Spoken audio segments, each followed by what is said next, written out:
শেখ হাসিনার বোনের মেয়ে সেখানে সংসদ সদস্য এবং ভাগ্যক্রমে তিনি হয়েছিলেন মন্ত্রীও।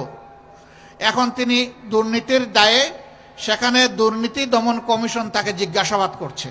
এটা বাংলাদেশ এবং জাতির জন্য লজ্জা। আমাদের লজ্জা হলে কি হবে? ওদের কোনো লজ্জা নেই। ওদের কাছে সম্পদ এবং টাকাই বড় কথা। অথচ তারা বলতেন মা হারিয়েছি, বাপ হারিয়েছি, ভাই হারিয়েছি, সব হারিয়েছি, এদেশে আমার পাওয়ার কিছু নাই, আমার কলিজা, আমার হৃদয় বাংলাদেশের জন্য। কথা খুব সুন্দর, কিন্তু তিনি ছাড়া তার পরিবারের জীবিত কোনো সদস্য বাংলাদেশে থাকতেন না। তার ছেলে, তার বোনের মেয়ে এবং ছেলে, তাদের জন্য বাংলাদেশের কোনো ছেলে এবং মেয়ে তাদের পছন্দ হয় নাই।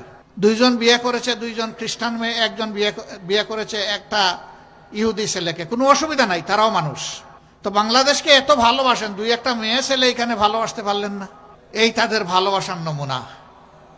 বাংলাদেশ ছিল তাদের ইনকাম সোর্সের জায়গা, আর তাদের কলিজা ছিল বিশ্বের অন্য জায়গায়।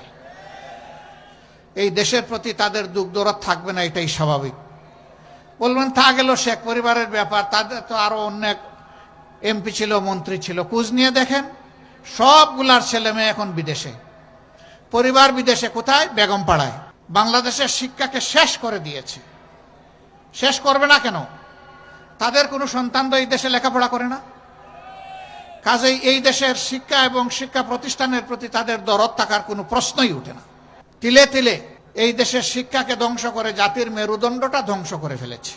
এরপরে কষ্ট করে গরিবের সন্তানেরা এই দেশে থাকে, যেটুকু পারে নিজের মেধা দিয়ে সংগ্রাম করে একটু ভালো রেজাল্ট করে, কিন্তু রেজাল্ট করার পরে তার কাঙ্ক্ষিত আর কোনো চাকরি জুটে না, ছেলেরও জুটে না, মেয়েরও জুটে না। কৌটার জালে বন্দি। কোনো দেশে দুনিয়ায় এর নিয়ম নাই। শতকরা 56 জন চলে যাবে কৌটায়, 44 জন যাবে মেধায়। সেই মেধায় হিসাব করা হবে কোনটা কোনটা আমাদের দলের। আওয়ামী লীগ যেটা করবে না, নিঃশর্ত আনুগত্য স্বীকার করবে না, তাদের কোনো চাকরির জায়গা বাংলাদেশে নাই। সম্মানিত ভাইয়েরা, তারা নারী পুরুষের ব্যবধান এনে আমাদেরকে বলে জামাতে ইসলামী ক্ষমতায় গেলে এই দেশে মহিলারা বিপদে পড়বে। কেন বিপদে পড়বে? মহিলার তো মায়ের জাতি। আমরা তো তাদেরকে মায়ের মতো সম্মান করতে চাই, সম্মান করি। এর প্রমাণ আমাদের পরিবারের সদস্যবৃন্দ। তারা লেখাপড়া করে, তারা পেশাগত দায়িত্ব পালন করে, তারা সামাজিক দায়িত্ব পালন করে, তারা রাজনৈতিক দায়িত্ব পালন করে। আমি একটা ক্ষুদ্র মানুষ, আমিও তার প্রমাণ। আমার স্ত্রী একজন সংসদ সদস্য ছিলেন, তিনি একজন চিকিৎসক, তিনি রোগের সেবা করেছেন। এখন যদিও তিনি পারেন না।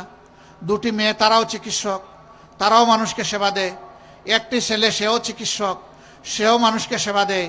তাহলে আমি তো শুধু আমার ছেলেটাকে চিকিৎসক হওয়ার জন্য চেষ্টা করি নাই, মেয়েদেরকেও সেটা করেছি। আমাদের বিরুদ্ধে এই সমস্ত অভিযোগ সম্পূর্ণ মিথ্যা।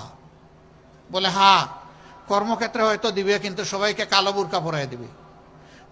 বোরকা কালো হবে না লাল হবে, সাদা হবে না বেগুনি হবে, এটা আমার দায়িত্ব না।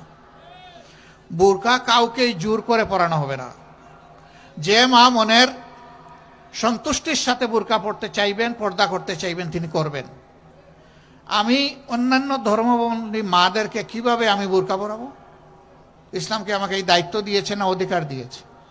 কোনোটাই নাই। তারা যা পছন্দ করেন সেই রকম তারা চলবেন। শিক্ষা ব্যবস্থাকে এমন করে সাজানো হবে যাতে মানুষ বাধ্য হয় সব কয়টি মহিলাকে নিজের মায়ের দৃষ্টিতে দেখতে। এমন শিক্ষা তোমাদের হাতে ইনশাল্লাহ তুলে দেওয়া হবে যে তোমরা একটা বেহুদা কাগজের টুকরা সার্টিফিকেট নিয়ে এই দুয়ারে ওই দুয়ারে আর দৌড়াদৌড়ি করা তোমাদের লাগবে না। তোমাদের শিক্ষার পাঠ চুকিয়ে আসার সাথে সাথে কাগজের টুকরা আর তোমাদের ন্যায্য পাওনা, তোমাদের চাকরি বা কাজ তোমাদের হাতে উঠে যাবে ইনশাআল্লাহ। প্রত্যেকটি যুবকের, যুবতীর হাতকে আমরা দেশ গড়ার কারিগরের হাত হিসাবে তৈরি করতে চাই। এরকম একটা জাতি যখন তৈরি হবে ইনশাআল্লাহ, এই দেশের মানুষ আর বিশ্বে চাকরির জন্য যাবে না। যেভাবে 1757 সালের আগে বিশ্বের মানুষ এই দেশে আসতো রুজি রোজগার চাকরি করার জন্য, এই দেশটা আবার তার সেই গৌরব ফিরে পাবে ইনশাআল্লাহ।